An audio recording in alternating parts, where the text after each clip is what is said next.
এটি পশ্চিম মেদিনীপুরে দাসপুর ২ ব্লকের যোধঘনেশ্যাম পঞ্চায়েত এলাকার নোনানারায়ণ চক। অতীতে কী কারণে এই গ্রামের নাম নোনানারায়ণ চক হয়েছে তা জানা যায়নি, তবে বর্তমান সরকারের আমলে এই গ্রামের নাম কার্যত সার্থক হয়ে উঠেছে। কারণ গ্রামের অশোক প্রধানের বাড়ি থেকে নিভাস সির বাড়ি পর্যন্ত এবং সন্তোষ খাটুয়ার পুকুর পাড় থেকে সুদর্শন সির ধানজমি পর্যন্ত ১৮০০ ফুটের মতো রাস্তা নামেই রাস্তা।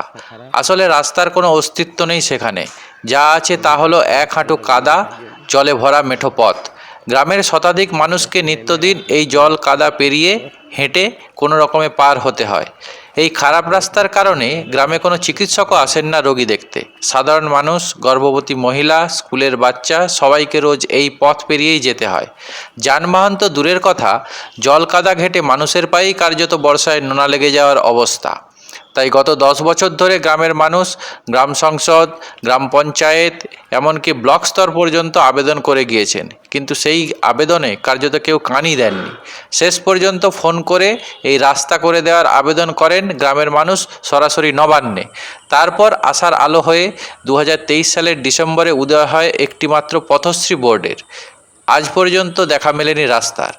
বোর্ডে লেখা রয়েছে নির্মাণ ব্যয় ৩,৭২,০০০ টাকা, তবে কাজ কবে শুরু এবং কবে শেষ হবে তার কোনো উল্লেখ নেই। ফলে প্রায় ২ বছর ধরে সেই বোর্ডেও ধুলো জমছে, লাগছে নোনা। আর এই কর্দমাক্ত রাস্তায় চলাচল আরও বিপজ্জনক হয়ে উঠেছে দিন দিন। কবে হবে সমস্যার সমাধান, প্রশ্ন গ্রামবাসীদের।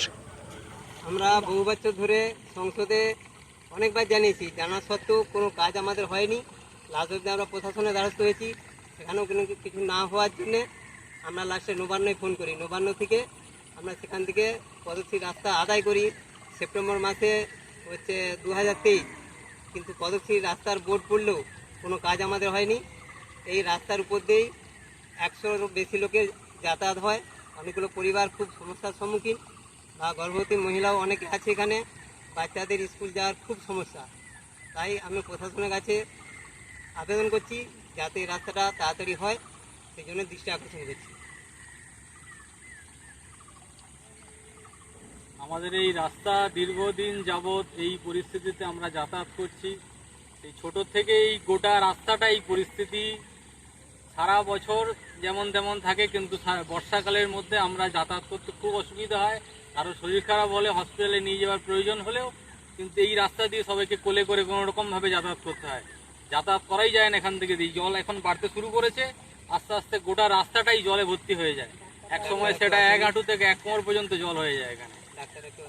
ডাক্তাররা কাউকে ফোন করলে কোনো ডাক্তার এখানে আসতে চায় না রাস্তার জলের জন্য। আমরা খুবই অসুবিধার মধ্যে এখানে আছি।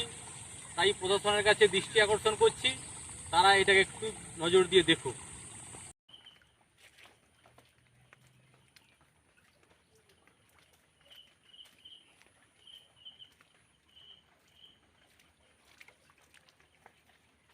আপনাদের কাছে অনুরোধ করছি, রাস্তাটা নিয়ে কোনো ব্যবস্থা করুন।